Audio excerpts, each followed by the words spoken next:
Movie के start में हमें महात्मा गांधी का एक कोट दिखाया जाता है। फिर उसके बाद हम एक आदमी को ऑपरेटिंग टेबल पर बंधा हुआ देखते हैं, लेकिन सर्जरी के बजाय उसे टॉर्चर किया जा रहा था। सर्जन ने उसकी छाती को चीरा, फिर उसमें अच्छी तरह नमक भर दिया, जिससे वो आदमी बुरी तरह तड़पने लगा। उसके सर में से कोई केमिकल निकल रहा था जिसे वो सर्जन जमा कर रही थी। उस आदमी को तब तक टॉर्चर किया गया जब तक वो मर नहीं गया। फिर उस केमिकल से सर्जन ने कुछ गोलियां बनाई और बड़े सेफली उन्हें स्टोर करके रख दिया, जिससे पता चलता है ये काफी ज्यादा कीमती हैं। ये था मूवी का इंट्रो। इसके बाद हम चार दोस्तों के एक ग्रुप को देखते हैं जो कि कैंपिंग करने आए थे और अब वापस अपने घर जा रहे हैं। निक, उसकी गर्लफ्रेंड टेलर, टोनी और उसकी गर्लफ्रेंड काई। टेलर प्रेग्नेंट है पर निक ये बात नहीं जानता। खैर, रास्ते में ऑब्वियसली वो रुके एक गैस स्टेशन पर, जहाँ पर उन्हें डायन नाम की एक लेडी मिली। पास में ही उसकी कार का फ्यूल खत्म हो गया था तो वो फ्यूल लेने आई थी। अब वापस अपनी कार तक जाने के लिए वो लिफ्ट मांगती है, जिसके लिए निक राजी हो गया। हालांकि टेलर को इससे प्रॉब्लम थी पर निक ने फिर भी लिफ्ट दे दी। अब जैसे ही उसकी कार तक पहुंचकर इन्होंने उसे उतारा, वो अपनी कार से गैस मास्क पहन कर आई और साथ में लाई थी स्लीपिंग गैस, जिसका यूज करके उसने चारों को बेहोश कर दिया। हो जाने पर चारों ने खुद को बंद पाया एक घर में, जहाँ पर 5 और लोग भी मौजूद थे, सैम, टेरा, लिसा, ग्रेग और जूलियन। अब इससे पहले कि ये चारों कुछ समझ पाते, ग्रेग ने एक प्लायर उठाया और सीधा काई की उंगली का नाखून उखाड़ दिया। ये देखकर टोनी ग्रेग पर टूट पड़ा और ऐसे ही वहाँ पर जंग शुरू हो गई। फिर निक ने सबको शांत किया तो पता चला कि ये सब एक ही नाव में सवार हैं, यानी कि सब क्लूलेस हैं। ग्रेग ने काई का नाखून उखाड़ा वीडियो की वजह से। कौन सी वीडियो? वो दिखाने के लिए उन चारों को वो ले गए ऊपर, जहाँ पर 22 घंटे का टाइमर चल रहा था। वीडियो प्ले हुई तो उसमें एक लेडी बताती है कि इन सब की गर्दन पर एक डिवाइस लगा है, वो इनके दिमाग से निकलने वाले कुछ खास केमिकल्स को जमा करेगा और वो केमिकल्स तभी निकलेंगे जब इन्हें दर्द होगा। इनके पास 22 घंटे हैं, कैसे भी करके बार को 100% फिल करो तभी यहाँ से जा पाओगे। अगर टाइम रहते ऐसा ना कर पाए तो इनके साथ क्या होगा, वो तो टाइम खत्म होने पर अपने आप पता चल जाएगा। मूवी के इंट्रो की अहमियत अब आप समझ गए होंगे। इन सब के गर्दन पर एक डिवाइस लगा है जिसके अंदर एक जार है। वो जार इन्हें फिल करना है अपने दिमाग से केमिकल्स निकाल कर, और दिमाग वो केमिकल्स तभी निकालेगा जब बॉडी को एक्सट्रीम पेन होगा।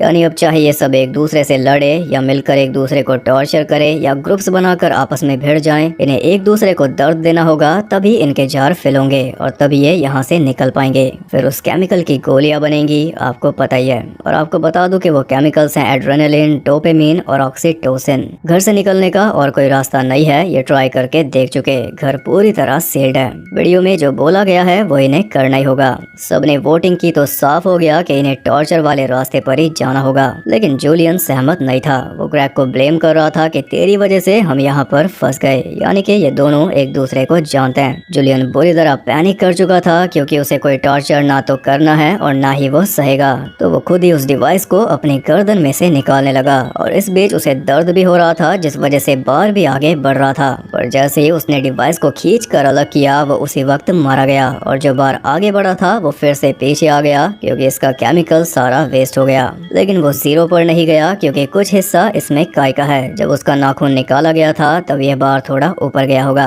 यानी कि ये टाइमर स्टार्ट हुआ ग्रेग की वजह से। अगर वो नाखून ना निकालता तो इनके पास सोचने का टाइम रहता, पर अब ये नहीं हो सकता। ऊपर से जूलियन को मरता देखकर बाकी सबको अच्छा खासा सबक मिल चुका था। ना तो डिवाइस को निकालना है और ना ही टाइम खत्म होने का वेट करना है। एक दूसरे को बारी बारी टॉर्चर करना होगा, तभी फ्री हो पाएंगे।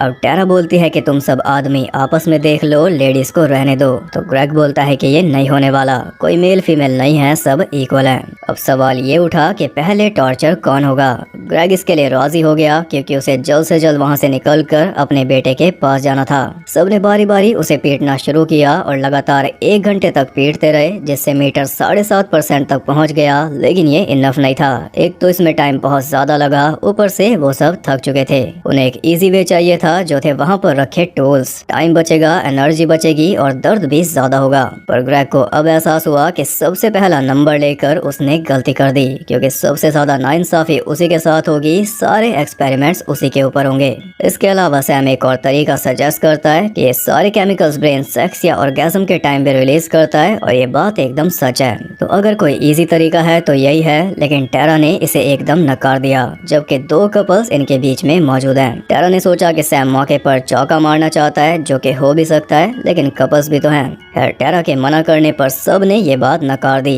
क्योंकि ग्रेग तो सामने था ही। उसे टेबल पर बांधा और फिर असली टॉर्चर शुरू हुआ जो कर रही थी टेरा। शायद ग्रेग को वो पहले से जानती थी और किसी बात की खुंदस तो उसे जरूर थी। ये उसका टॉर्चर देखकर पता चल गया। उसने ग्रेग को डंडे से पीटा, उसके नाखून उखाड़े, मांस नोचा, एक घुटना तोड़ दिया और आखिर में दूसरी टांग भी तोड़ दी, यानी कि उसे एकदम लाचार कर डाला। फिर भी वो रुकने को तैयार नहीं थी। निक को बीच में आकर उसे रोकना पड़ा, वरना वो तो ग्रेग को जान से मार देती। और ये तो होना ही था, क्योंकि टॉर्चर की लिमिट तो सेट की ही नहीं। नुकसान पहुंचाना है, लेकिन कितना पहुंचाना है वो तो सोचा ही नहीं।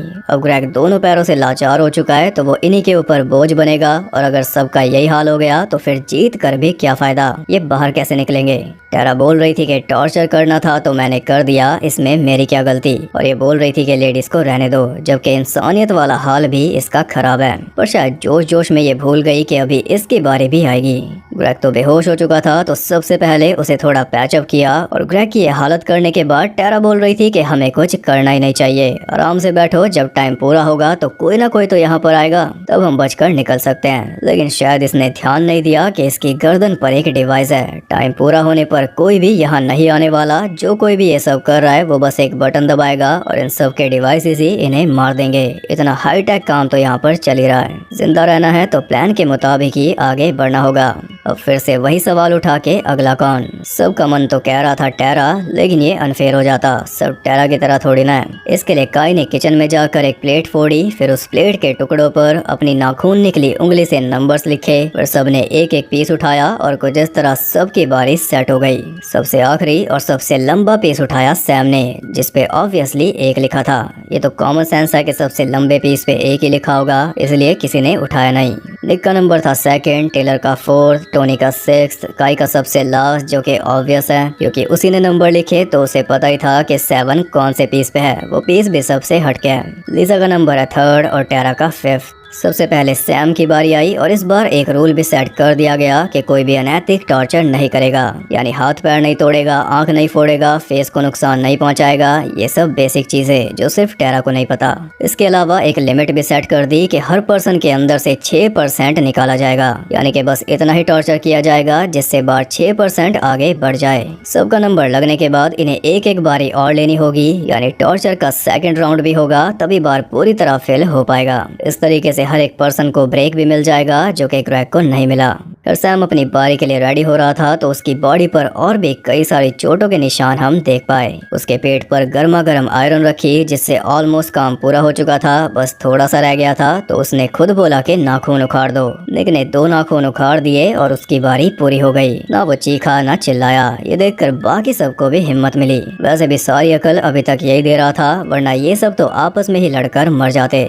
खैर अब बारी थी निक की, इसलिए टेलर परेशान थी। पर उसके पास थोड़ी ऑक्सीपिल्स थी, जिसमें से कुछ उसने खुद खा ली और कुछ खिला दी निक को, ताकि उसे ज्यादा सफर ना करना पड़े। पर यही तो सारा पॉइंट है, दर्द होगा तभी तो मीटर चलेगा। अगर दिमाग ही सुनकर दोगे तो फिर टॉर्चर का क्या फायदा, केमिकल्स तो बनेंगे नहीं। ये सब टेलर ने नहीं सोचा, बस गोलियां खिला दी, जिससे निक अपने होशो हवास में नहीं रहा। उन्हें ये भी चिंता थी कि ग्रेग को यहाँ से कैसे निकालेंगे। तो टेरा बोलती है कि इसकी क्या जरूरत है, हम उसे क्यों निकालें, जब टाइम आएगा तो हम उसे छोड़कर चले जाएंगे। और टेरा की बात से सभी सहमत हो गए, सिवाय टोनी के, और निक को तो होश ही नहीं था। टेरा तो पक्का ग्रेग को मारना चाहती है, उसे अधमरा भी खुद किया और अब उससे पल्ला भी झाड़ लिया। फिर उन सब ने मिलकर निक को टॉर्चर करना शुरू किया, लेकिन उसका बार काफी धीरे आगे बढ़ रहा था। और ये देखकर टेलर को अपनी गलती का एहसास हुआ, पर अब क्या फायदा। निक को डबल टॉर्चर झेलना पड़ा, उसके अंदर ड्रिल वगैरह चलाई गई, तब जाकर उसका बार पूरा हुआ। लेकिन इससे बाकी सब डर चुके थे, क्योंकि सैम का तो जल्दी हो गया था, पर निक का तो बहुत बुरा हाल करना पड़ा। बाकियों को ये डर हो चुका था कि कहीं हमारा इससे भी धीरे तो नहीं होगा, हम कैसे इतना टॉर्चर सहेंगे। सबसे ज्यादा डर बैठ गया था लीसा के मन में। वो जाकर छुप गई, क्योंकि बारी उसी की थी, पर अब कोई भी नहीं बचने वाला। सैम और टेरा उसे खींच कर लाए और फिर अच्छे से उसे टॉर्चर किया। इसी बीच निक भी अपने सेंसेस में आ चुका था और वो टेलर से नाराज भी था। तब टेलर उसे बता देती है कि वो प्रेग्नेंट है, और ये सारी बात सुन लेती है टेरा। अब टेलर की ही बारी थी, लेकिन उसकी जगह निक टॉर्चर होने को तैयार था, जो पिल्स बची थी वो निक ने ग्रेग को दे दी क्योंकि उसे इस सबसे ज्यादा जरूरत थी, पर इसमें भी टेरा टांग अड़ा रही थी तो टोनी ने मुक्का मारकर उसे बेहोश कर दिया। निक ने ग्रेग से वादा किया कि मैं तुझे छोड़कर नहीं जाऊंगा।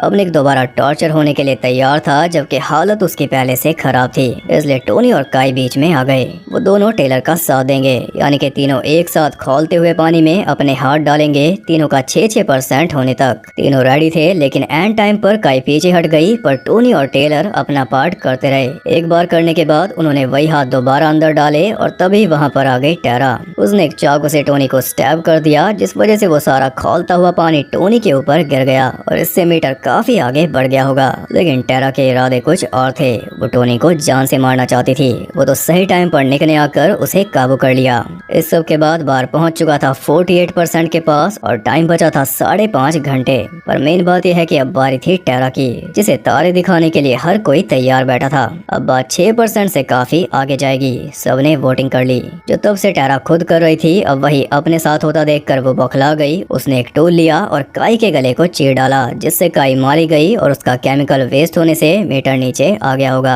ये देखकर टोनी का मन कर रहा था कि टेरा को जान से मार दे, पर निक ने उसे रोक लिया क्योंकि ये बेवकूफी होगी। टेरा को मार दिया तो इन्हें और ज्यादा टॉर्चर सहना होगा, उसके हिस्से का भी। इससे अच्छा है कि गुस्सा उसी के ऊपर निकाले बिना उसे मारे। जस्टिस करने का सिर्फ यही एक तरीका है और इससे इन्हें फायदा होगा।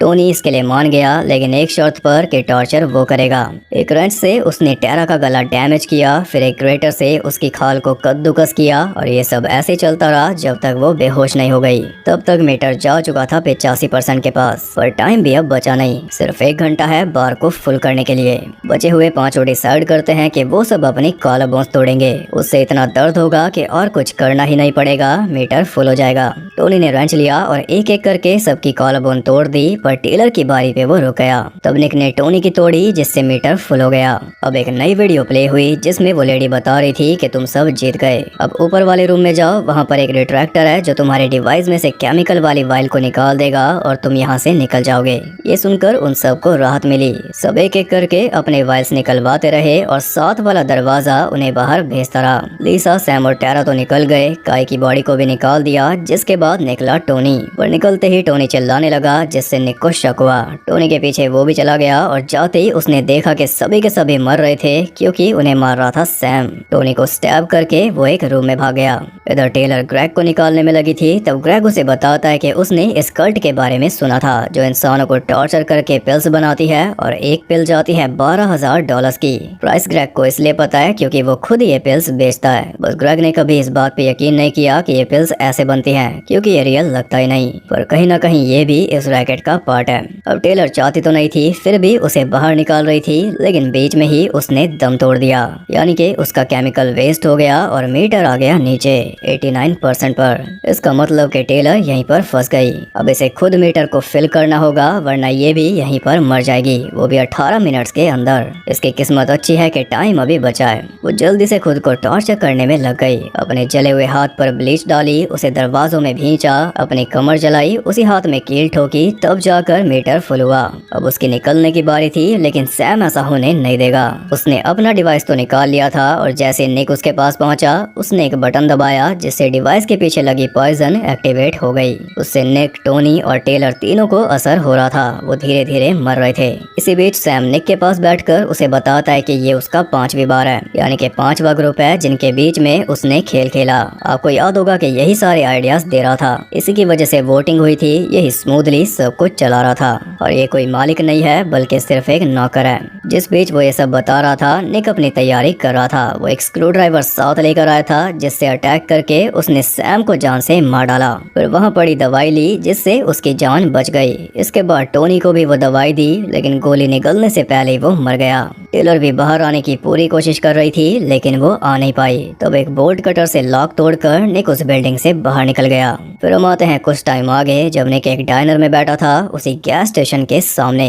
और वो वेट कर रहा था डैन का। जैसे ही वो आई, निक ने उसका पीछा किया। ये वाला शिकार तो डैन के जाल में फंसा नहीं, पर वो निक के जाल में जरूर फंस गई। उसे बेहोश करके निक ने कार में डाला और फिर उसे लेकर चलता बना। इसी के साथ ये मूवी होती है खत्म।